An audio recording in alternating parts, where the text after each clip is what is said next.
Great evening, everyone. I am Karen Owens, Director of Strategic Research at Hood Theological Seminary.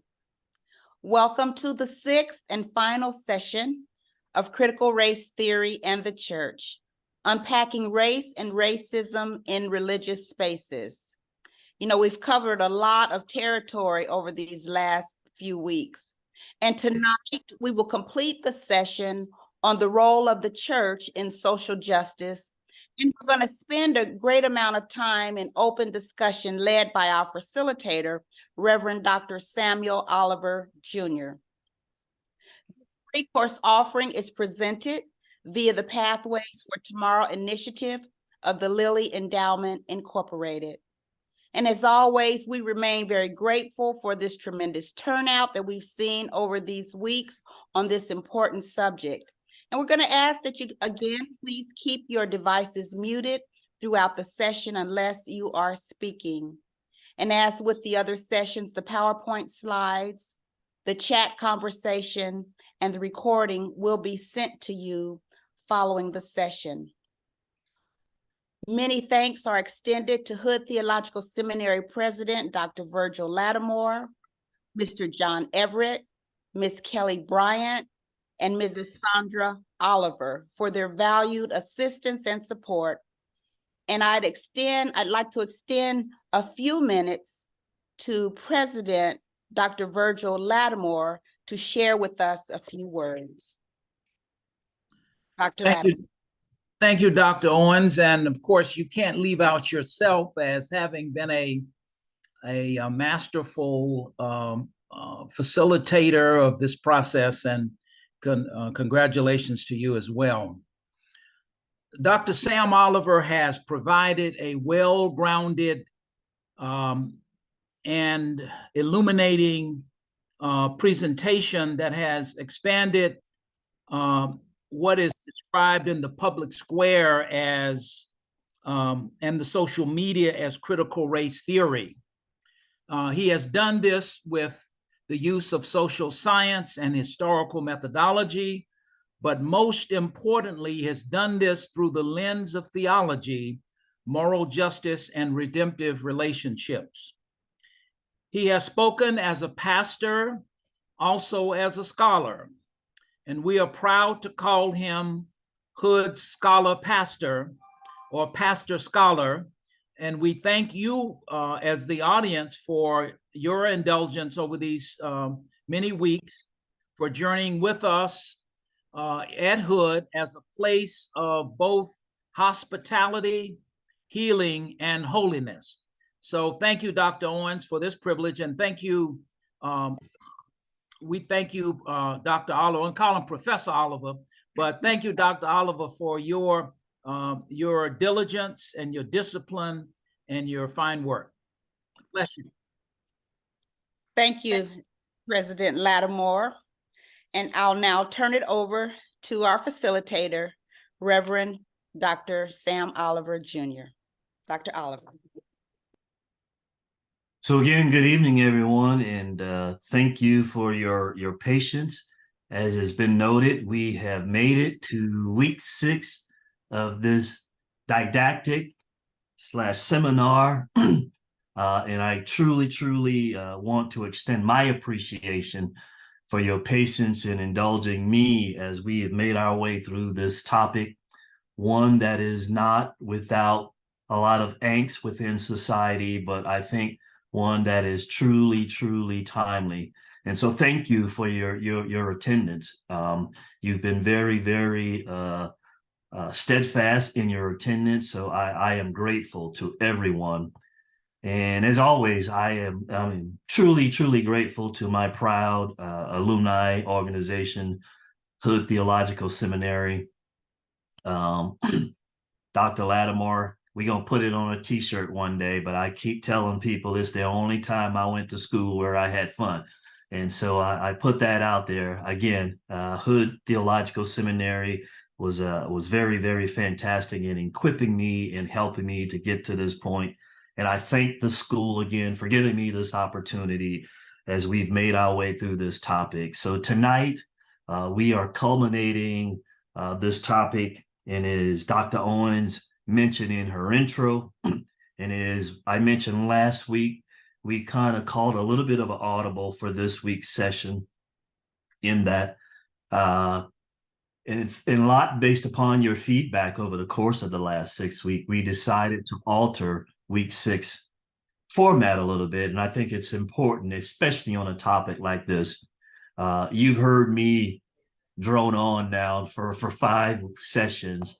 So tonight, I am going to spend just a few minutes up front, just recapping a couple of important things that we've talked about for the last 6 weeks. But the majority of tonight's session, I want to open it up as best we can in an orderly fashion, and allow you the opportunity for us to have some open dialogue. So we will have some questions to walk our way through tonight. Throughout the course of the presentation tonight also, I will ask you to please pay attention to the chat. There are specific questions that will be posted in the chat throughout our discussion tonight that we would especially like your careful attention to, as we want to gather some information about the seminar. And we're going to post some questions in the chat throughout the course of this evening. And then at the end of tonight's session, I do want to leave a little bit of time. We ask for your feedback formally through the way of a brief, very brief survey. So that's how we're going to go through the rest of the evening. And again, I say humbly, my deepest appreciation to everyone who is who's taken part in this session over the course of the last 6 weeks. Thank you again for your patience and for your participation. So I just want to throw this back up one last time. I know you guys have seen this chart several times, but I want to again ground us as we go into discussion tonight, just to remind you that as the course intention, it was to look at this topic of critical race theory within the context of the religion space. And while critical race theory, we know, is thrown about, it's bannered about a lot, we started out in week 1, I think it was, spending some time talking about what critical race theory really is. And I wanted to just put this back up here as a reminder. So as we go through discussions tonight and we ask you questions, or as we talk about CRT, please keep in mind, from a fundamental perspective, these are the 5 core precepts that really undergird this topic. The fact that racism is not an exception, but it's the rule in American society. We talked about how that is embedded in institutions, in school systems, etc.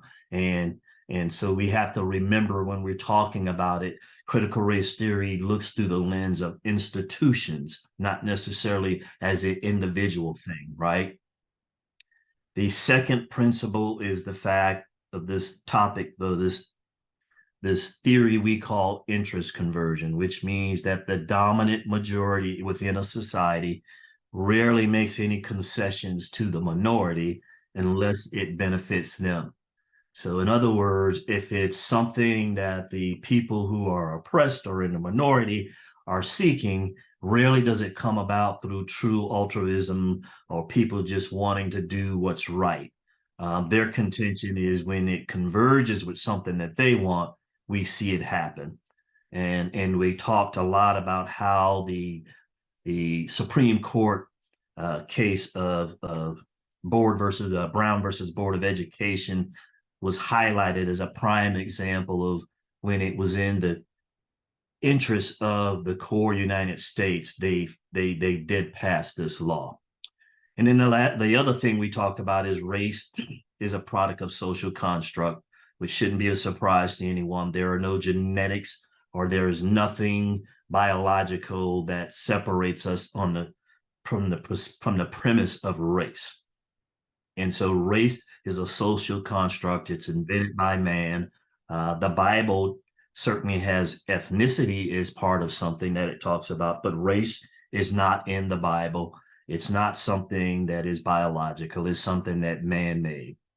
And then we talked about this idea of intersectionality and the fact that people can experience racism from multiple perspectives. And the prime example we use there is you could be a African-American female and experience, racism, prejudice, etc., from both perspectives. And then lastly is this idea that people of color have more insight about the narratives of what's going on about racial oppression, more so than the dominant. And that's called counter storytelling. And the fact that without that, there are many things in society that we would never get the full appreciation of or the richness of, or we would never hear the counter prevailing perspective without the counter storying aspect. And so those things make up critical race theory. I say that just to remind us as we move forward tonight, like I said, that I want you to keep those things in mind. And then lastly, what I want to talk about as we go forward tonight is we shared with you this construct of racism because I thought it was important as we went along that we grounded ourselves in a definition or a perspective of racism. And we walked our way through it. For those of you who were with us when we went through this particular seminar, we talked about how prejudice is something that we all, have some biases or we have some kind of tendency. It's human nature. It's usually built upon little or no evidential experience, but it's something that comes from our culture, our background, our history, etc. We all have prejudices, right? We then talked about how when we start to act based upon prejudice, we morph into what we call discrimination.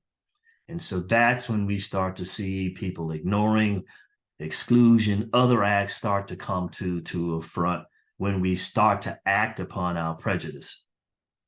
And then lastly, we talked about how racism is a structure, not an event. And so from the perspective of this class, I wanted us to understand that when CRT scholars talk about racism, they really are looking at it, like I said, from an institutional perspective.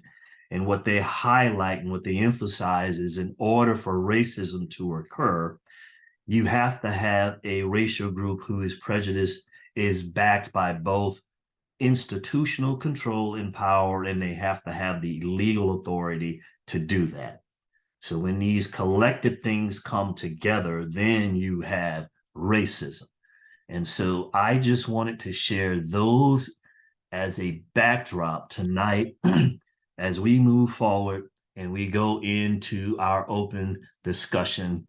And I ask you tonight to please make ample use of your Zoom devices. This is going to be a little bit of a challenge because we have a lot of people. So if you don't want to share your thoughts, and I'm going to ask you also, particularly if you're asking a question, I'm going to ask you, if you don't mind, please turn your camera on. If you're asking a question, because I think dialogue is important. And if we were meeting in person, you would not be hiding underneath the desk whispering a question. You would be talking in front of each other, right? So if you're asking a question tonight, or you want to respond, I'm going to ask you to raise your hand and turn your camera on so we can have some open dialogue tonight. And so the first question has been posted in the chat. And so I think as a way of starting, I would ask, as everybody would, please take note of the first question that we've posted in the chat. And this is an interesting one, and it's something that is, I think, forefront across our country right now. So regardless of where your local area is, I'd be shocked if you're not dealing with some element of this issue of, how do we control history and what's going to be allowed in libraries, what's allowed in school systems in the way of textbooks, etc. And so, what do you think the long-term impact will be on young people in understanding CRT and what is the solution to this issue is the question at its core. So I would indulge you to please go ahead and throw some things out there in chat. And if we've got someone who want to share one specific thought on that question, raise your hand or put the hand signal up, I should say, within the Zoom controls. And I'm going to ask Sandra and Dr. Owens to help me monitor for any raised hands, because I don't want to miss anyone. So if you guys could help me act as additional eyes in case anyone raised their hand. Okay. I see comments popping into the chat. Don't see a raised hand yet. So interesting one. It says, I wish folk could simply say Caucasian supremacy so that we don't have to continue to have these play conversations. All right, I like that. Play conversations. I interpret that, Deidre, to mean that you think that we tend to sugarcoat things, and that by not having open dialogue, perhaps we are fostering or we allowing some of these precepts to continue under the rug, so to speak, if I am interpreting your comment correctly. If I could speak, yes, Yes. absolutely. It seems like it ends up being rhetoric. Like we continue to have these conversations. Of late, we've been allowed, quote unquote, to have more conversations about race and racism. But when it's all said and done, it seems like we have those conversations in a soft manner, a safe manner, to make sure that the Caucasians aren't offended, like they don't feel disrespected. And when it's all said and done, we end up right back at square one. Interesting comment, Deidre. I'm going to highlight something because I was having a conversation with somebody last week and we got around to the discussion. Again, I'm in the Northern Virginia, right between Richmond and Washington, D.C. is where my local space is. And like a lot of places in 2020 after the George Floyd murder, there was a gathering of clergy, and there was this not massive, but there was a deliberate attempt to mobilize across racial boundaries. And we had protests and we marched like they did in lots of parts of America. And I was asked to participate. And I declined.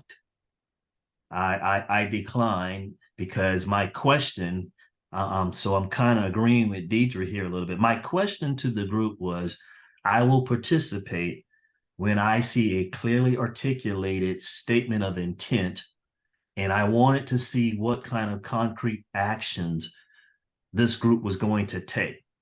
And I asked, for example, are you clergy going to preach from your pulpit on racism? Are you going to, instruct your congregation on what the Bible says about racism? And there was silence in the room. And I did not participate. And the fact is that group, sadly, I will say, is not, I'll be generous and just say they're not as active as they were in 2020. So very good point, Deidre. I see here that Dr. Nozelle Brown has her hand up. Dr. Brown, yes. And thank you so much for this wonderful seminar. I really believe that the reason there's such an effort to eliminate critical race theory and the history goes back to the first tenet, that racism it's the foundation. And if we have to teach that, we have to admit that the very foundation on which we have been built has been wrong. And I think it also goes to the fact, one of the reasons that we have a difficult time with our church, the big C and the little c, is because we have to admit that we were actually part of that, and that we were part of that institution, and that there needs to be repentance and reconciliation. And as a country, we have not come to grips with that. So throughout the years, we have constantly looked for ways to erase this part of our history, because it negates all the things that we have said about ourselves being good. And I think it goes back to the speeches Dr. King made, and we haven't lived up to our rhetoric. And so yes, if they can succeed in erasing the books and the narratives, which critical race theory insists that we have that right to do, then they will succeed in rewriting history, and our young people will never know that. Thank you, Dr. Brown. Very, very, very interesting comments. And I forgot to speak on this, but I think if I'm still sharing my screen, I don't know if I am or not.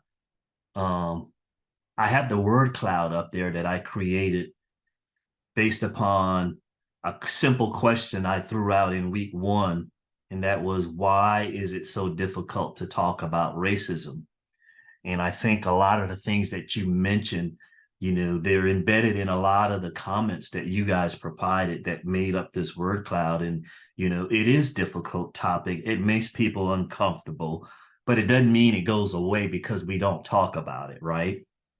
And so I would really like to hear from one of our Caucasian participants. If you agree with Dr. Brown, and that, because racism is embedded in our society, there is a concerted effort.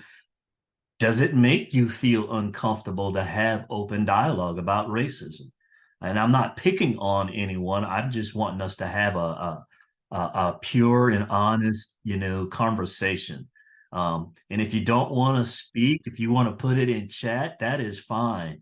But, that's her comment about, precept 1, that racism is the norm, is a critical, I can't use the word critical to talk about critical, but it is a central theme within CRT. And it is as foundational, I should say, to this whole topic of how do we get past the rhetoric, right?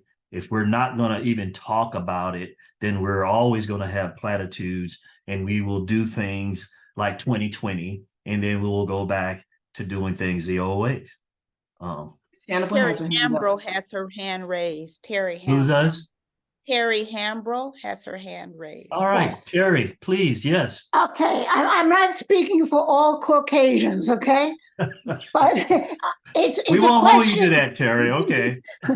It's part of my own frustration, because when the George Floyd stuff was, all that tragedy was happening, I happened to be on my church council at the time, and I opened my mouth to say, maybe it's time for us to examine our own attitudes towards race and see what's going on within our own church community. Well, of course, that was met with a thud. And some people thought it would be nice to adopt a local Black church and have a picnic with the folks there. And I almost went out screaming. We did form a racial justice team. And we did kind of like a 2-year study that was open to anybody who wanted to come. And now it is here 3 years later. And we have to motivate the committee to keep meeting to see, Right. where are we going to go? We probably had a congregation of 120 families. We probably had 30 people participate overall in some of these events. That's 30 people. But I know it's among some of us, we will talk very openly with each other. When we have book club, we do have a couple of African-American folks who are part of our book club, and we talk about things, and we talk about what we're learning. And so it's just some people don't want to believe racism exists or that white supremacy is a thing. Hmm. I So think Terry, that, do you mind sharing, where are you geographically? I mean, I if you mean- don't want to. I'm a New Yorker originally, but I live in Wilmington, North Carolina. Wilmington, okay, thank you. Yeah, Just for context. yeah. We just here in Wilmington, we just had the commemoration of the 1898 Wilmington coup and massacre. And so as a racial justice team, we sent out a flyer to everybody about what's happening and some events they could go to. And again, it turned out that it was the racial justice team that went to the events. So, I mean, we keep putting things out for folks to talk about, So but let me it's just, frustrating. it is. And here's the interesting thing that I unearthed. I will just say this, and then I'm going to come to you, Mr. Wilson. I see your hands up.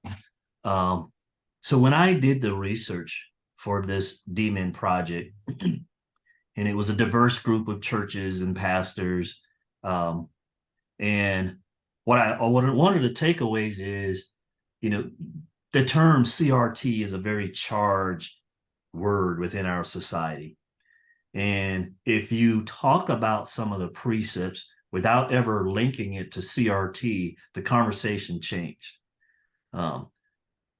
So there was willingness to have some of this dialogue, but the minute you say, well, that falls under precept number 3 in CRT, the dynamic changed. So without labels, sometimes, we can get further in some of this dialogue. I just found that to be interesting. Mr. Wilson, you've been patient. So yes, sir. A couple of things occurred to me. One is that I should keep my mouth shut because it's not my place. It really isn't my place to speak this way. And the group that I most recently been working with tends to, I guess the old term is paternalism. It's to act as if, because we're interested, that's what makes it important. And that's not true at all. It's been important long before we were interested, and that's part of the problem, that we, of the dominant culture, especially skin color culture, think that we're the ones who carry this rather than we're the ones that need to get out of the way. That just doesn't carry too well with some of my friends and colleagues. The get out of the way point is that I'm a firm believer that education is not so much about putting stuff in people's heads, because people are learners anyway, but learning how to liberate the situation so that the learning that's going on is allowed to flourish. And we, even when we try to, even in church where I am, which is white, we tend to end up structuring it unintentionally that we're the ones who are helping to learn. Instead, we're the ones who need to be helped to learn. And before I forget it, I'm glad I saw somewhere that there are at least some school boards that recently have been dumping their conservatively minded people who don't want to speak about the history of this country honestly and openly. And so, I don't need to say a whole lot more. It did occur to me that once recently I was talking to a lawyer friend of mine who does employment law, and one of the things we talked about was outcome-based law stuff. And I said, isn't that a lot like critical race theory? And he immediately tried to make sure that I knew the nuance was that no, that's not the case. I'm still convinced that I knew that that was a part of what's going on. And that's the sort of thing I see. I want to thank you all in Hood Seminary for doing the sorts of things that this country needs. And I wish that there were ways beyond just school boards to get us to start allowing this to happen. I do encourage the people I know to participate in things like this.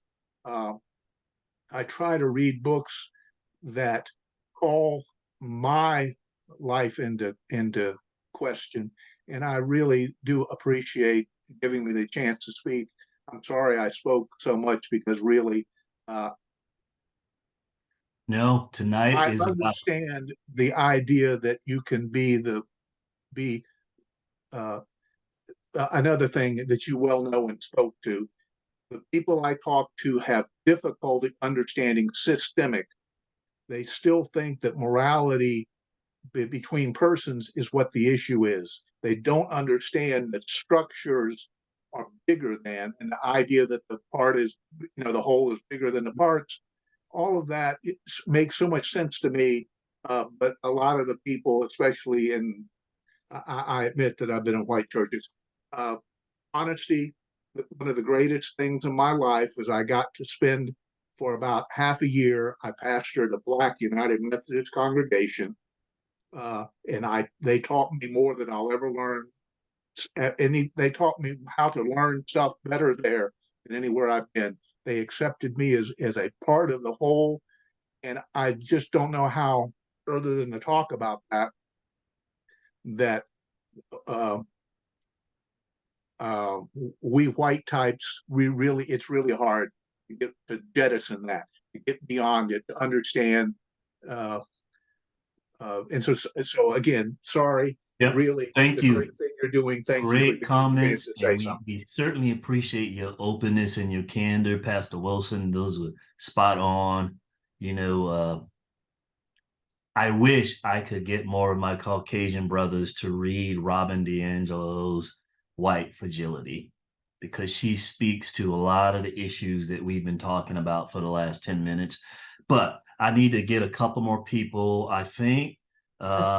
Miss Teresa Drew, Yeah. she had her hand up, and then I'm going to come to you, Miss Robertson, after that. Okay, yes. Hello, everyone.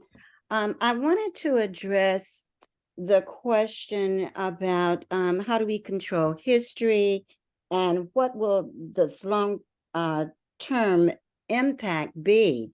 Well, I wrote it in my comment, but I wanted to really speak it out because it's in my heart.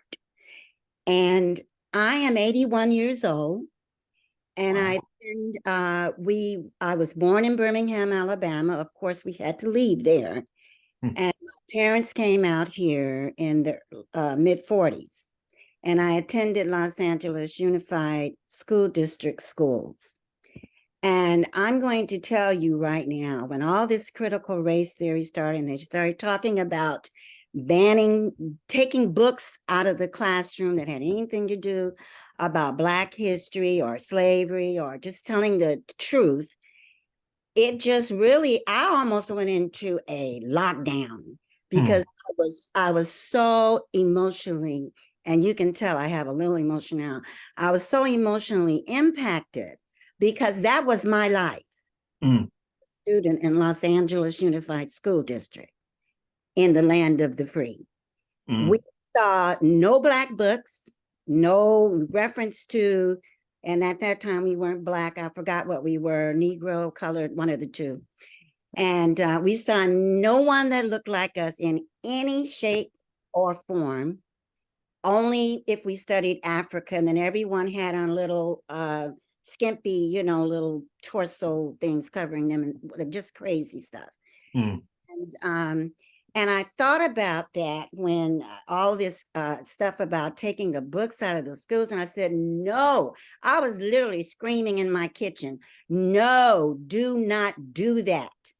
That is horrible, because we who went to school here during that time, who are Black, we are still suffering from that. We knew nothing about our people. Not one tidbit never was taught from grade school.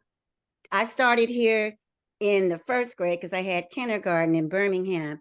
So I started here in the first grade, and from the first grade through college, we were not taught.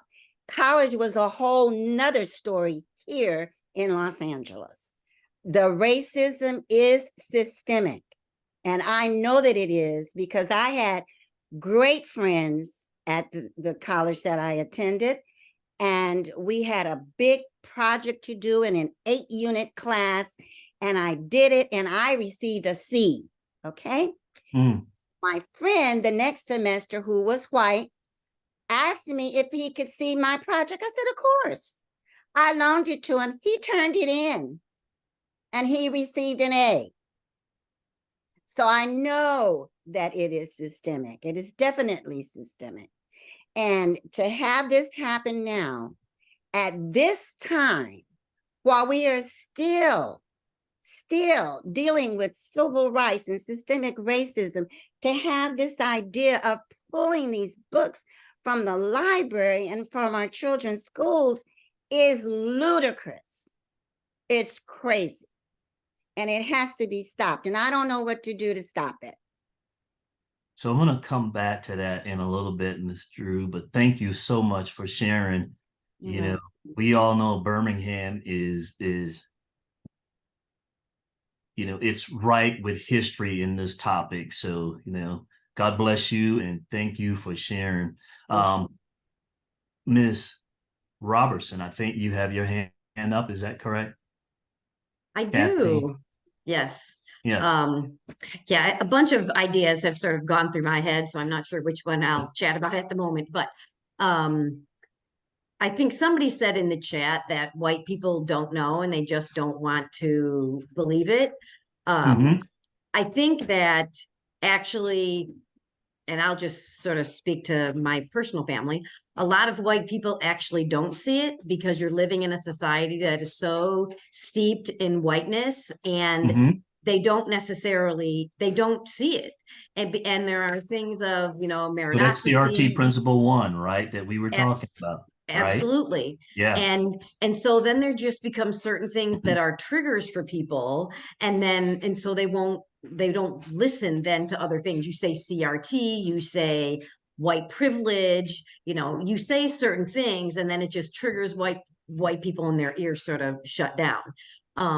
But you know, a key is it's almost like I sort of am now making it like my life mission to talk to white people to give them a little bit, because if you can make a crack in their understanding, then you realize that you don't know, and then your learning just becomes such a deep path of learning.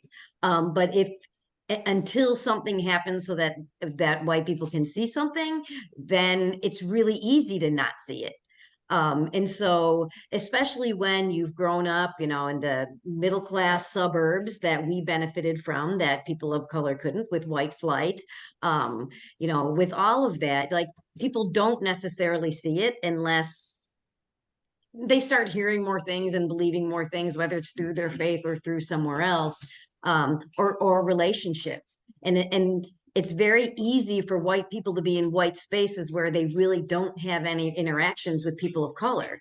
And if you don't have any interactions with people of color, it becomes really easy to not believe this, or to say that it's paranoia or you're making it up. And, Right.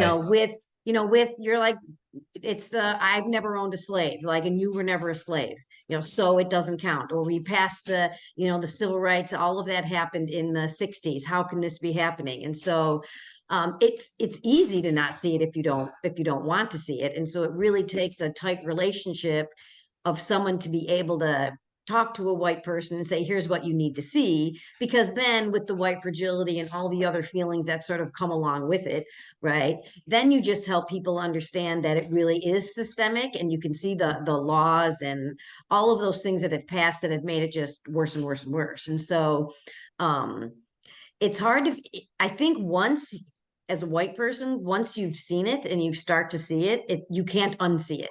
And so but until you've been able to see it through some personal relationship or something that has occurred that really hits you, I think it's really simple to not see it.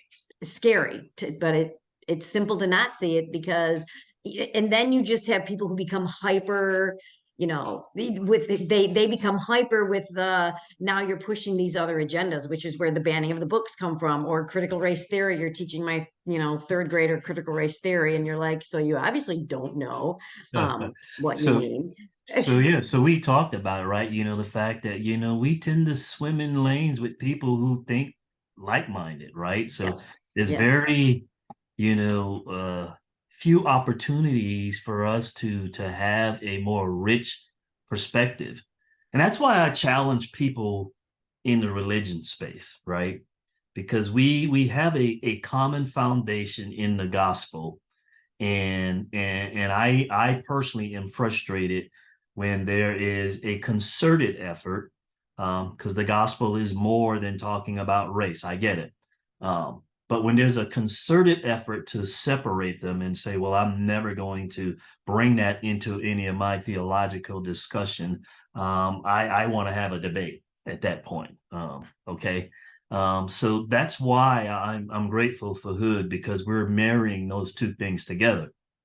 And we talked about how our personal identity is shaped in part by our theological background.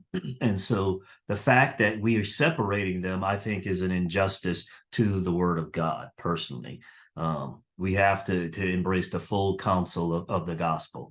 I need to get another question in. You guys did exactly what I thought, which is good. We were going to have rich conversation. But I want to get another one of the questions that we had in. And it was something along the fact that, hey, there's a lot of focus, and the longer we get away, I'll use 2020 as the inflection point, but it appears the longer we get away from 2020, it seems the more things like CRT and race relations become dimmer in our thought pattern, in our thinking. And so, there's this tendency to put these things on a shelf. So the question, and this is one that I want to pose, in light of going through this now for 6 weeks, I want to hear some specifics from you. What, if anything, how are you going to further this discussion, this dialogue about race and CRT from a personal perspective? Did you gain enough from this didactic, this seminar, where you feel as though, well, I'm a little bit better equipped now to have some of these conversations? Anybody feel strongly one way or the other to say, okay, I have been convicted and I am now going to do whatever. And that's, that could be wherever your gifts and talents lie. Not everybody is called to be a prophet and to go galvanize the country in the way Martin Luther King Jr. did, et cetera. But I always emphasize, but God gives us our own sphere of influence, whether it's around a dinner table, at work, social gatherings, however you define it. I'm curious to know if anybody now feel as though they're convicted or they have thought about it enough to say that I'm going to do X, Y, and Z so that the light doesn't go out on this discussion. Anybody want to share about that? And I'd be so grateful if you would share some of those responses in the chat. Thank you. Yes, that was one of the chat questions. Thank you, Dr. Owens.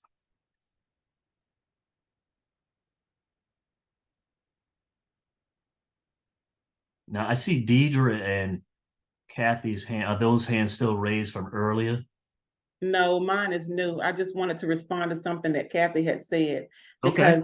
because Caucasians do tend to say, well, I didn't own any slaves, and those who did own them are dead, and blah, blah, blah. But actually, the system that allowed it is still alive and well. The system that allowed it is still operating in full force. There's a Racial Equity Institute 2-day training that has been going on for a couple of years now, even prior to the pandemic and prior to 2020. As a matter of fact, it's been going on probably since about 2005, and then it picked up a lot of steam in 2010 or what have you.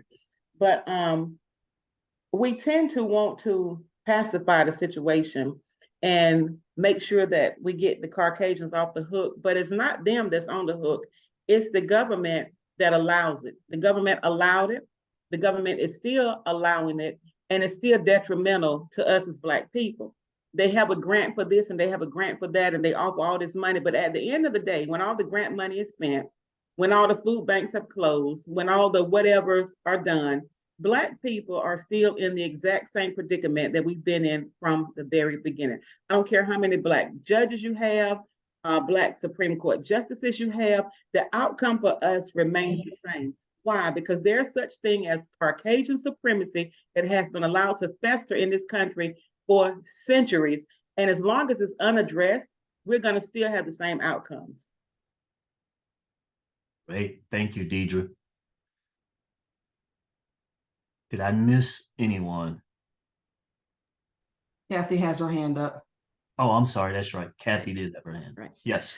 So I would agree with Deidre. You know, it's it is totally embedded. It's our government that created it in the first place. It's all the policies and things that have been put in place that have tied that all in. And so, and of course, it's still here and it was created. And so that's part of what we really have to be able to have people start to see. Even, you know, it's figuring out. Somebody had asked in there, like, do you have the conversations? It's the more you know. Then when somebody says something, you can talk about white flight, and you can talk about the GI Bill, or you can talk about, you know, the separate but equal, and you can, it's just different things that you're then able to talk about that our country has created, that has made it that much more, that it continues to be an unfair system, and how racism just continues to change how it looks. And so it Kathy, is you sort mentioned, I'm sorry to interrupt, but I just want to, you mentioned, you rattle off some things there. And one of them that caught my attention, you mentioned the GI Bill. And as a veteran myself, and I think I know what you're alluding to, but can you expound upon what you meant about the government racism as it relates to the GI Bill? Mm-hmm. How particularly after World War II, GIs or different veterans were given money in order to be able to either go to school or to get homes or both. And the overwhelming majority of that money went to white veterans. It did not go to Black veterans of color. And so that allowed white people at that point to really they were able to buy their homes. They were able to go out into the suburbs where they were really trying to get white people to go. And so that's where the white flight from the cities came from. And so now all of a sudden we have a more dense population of people of color in the cities, and then you have white people out in the suburbs. And so that generational wealth, you could make an argument, right? 100%. You know, Yes. in this country, a lot of it is tied to home ownership. And so, yeah, so the GI Bill is a perfect example, I would say, also of this whole idea of interest conversion, right? It wasn't until it was in the best interest of the United States for foreign relations perspectives that they then, you know, started to have a little more universal application of the GI Bill. And so, yeah, so, you know, when you've had, you know, as is often alluded to, you know, when you get a 50-yard start on a sprint, it's hard for me to catch you when you've been running full speed for 50-yard in a 100-yard dash race, right? So, right. So very good point there. And we're coming up on almost time that I need to conclude here. So I want to get one more question in. No, I want to go back just for the sake of discussion, because it was because it's personal for me. So forgive me for bringing my personal mess, if you will, into this discussion. So there's this big debate, as we're talking about the implications of history and taking books out of libraries in particular, and how that's going to impact the next generation. And so having a discussion again with somebody last week, and the context was as we had local elections in this area, and like somebody pointed out, it was a hot button issue for one of the local school board elections. And there was massive turnover in the school board because there were this concerted effort to take books out of the library and out of certain books out of the classrooms. And the interesting dynamic in this one, it surprised me. I'll be honest with you. So there was this generational difference in opinion, and these are African Americans. And so one is a middle-aged educator, and then another is a Gen Z, in a discussion about, well, how important is it that some people are taking books out of the library? And the educator was very passionate. It's like, yes, we have to fight that with every fiber that we have. The Gen X had a different perspective. His response was, well, I don't really care what they put in the library. He says, because young people aren't going to the library anyway. He was like, we will continue to learn what we need. He goes, if you shut down my IT, then I have a problem. His perspective was, nobody goes to the library, and we have to take some responsibilities ourselves, with IT and social media. I just throw that out there because as you talk to some people about this hot button issue, I had not considered that personally. And then I asked another Gen Z, and the perspective was somewhat the same. They were like, well, they're doing us a favor by making it an issue, because all it does is it pushes me to go research things more. So just throwing that out there as a generational perspective as we talk about some of these things. But with all that being said, I am sadly coming to the conclusion of this 6-week seminar. And I want to thank you all from the bottom of my heart for being loyal and faithful participants, for your kind words of encouragement. I know this is not the most easy topic to talk about, but I have to believe that God is pleased, because he has some people who found it important enough that for at least 1 hour for 6 weeks, you guys made it a priority, because that's really what you did. You made it a priority to take part in this discussion. And I am forever grateful to each and every one of you. And I thank you all sincerely. We can continue to pray for each other. We continue to pray for our great country, that we will, in fact, one day heal the land of this sin. So with that being said, I'm going to turn it back over to Dr. Owens to close us out formally. But God bless you, and I thank you again. Thank you so much, Dr. Oliver, and to all of you. Please don't go yet. I'd really, really like to thank you again for your attendance tonight. Dr. Oliver, you have been magnificent. Thank you for your scholarship and your rich engagement and your willingness to share over these 6 weeks. And I do hope all of you have been impacted in such a way that fosters continued learning and, most importantly, action. And we hope that you will consider to join the journey at Hood Theological Seminary by enrolling in one of our degree programs or certificate programs.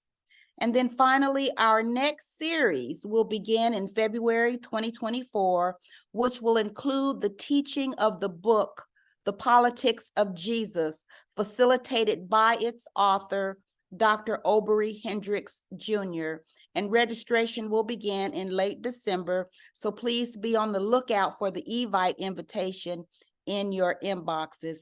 And finally, we're going to put in the chat a survey, and I'm asking that you would be kind enough to complete the survey before you exit this Zoom platform.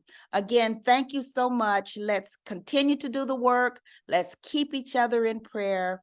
Take good care of yourselves. Fill out the survey, and good night. And once again, thank you, Dr. Oliver.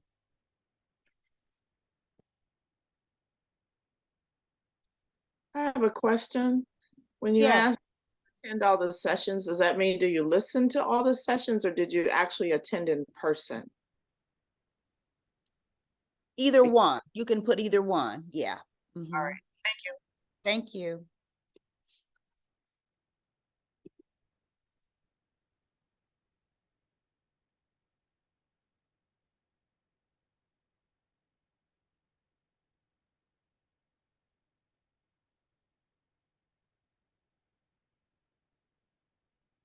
And I'll also stay on the line for a little while if anyone would like to share additional comments in the chat that you did not get an opportunity to put in during the session. I'll stay on for a few minutes. I'm trying to find this survey, Dr. Owens. Okay. Sandra, would you put the survey in again? Yes. Thank you. It's in the chat, right? It's in the chat. But Yes. I don't She's see. gonna post it again. Oh, okay. You see it now? It's the last comment in the chat The last comment. under Sandra Oliver. Okay, let me get down there. Under Sandra Oliver. The very last comment. Okay, that's my last comment is, oh, I see it right here. Okay. Minutes. Thank you. Thank you. Okay.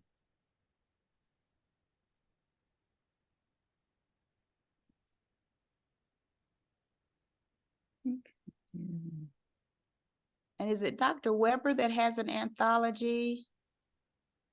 I'd love to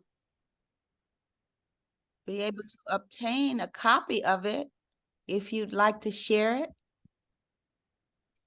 I'm going to put my email in the chat. If you let me know how I can obtain it.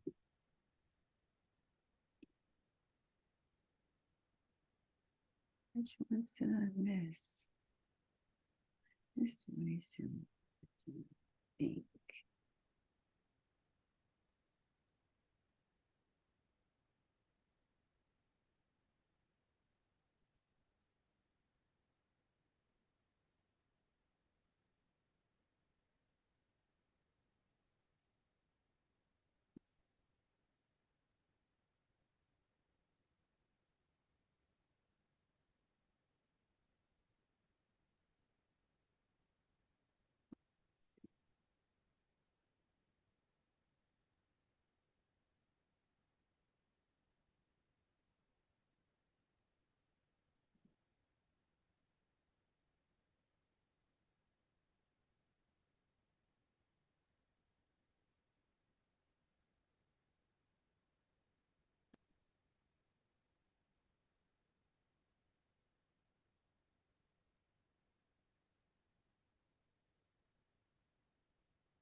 Reverend Wilson, if you'd like to put that book in the chat and the author, I can't see the author. If you type it in there, I still can't see it. And you're on mute, so I can't hear you.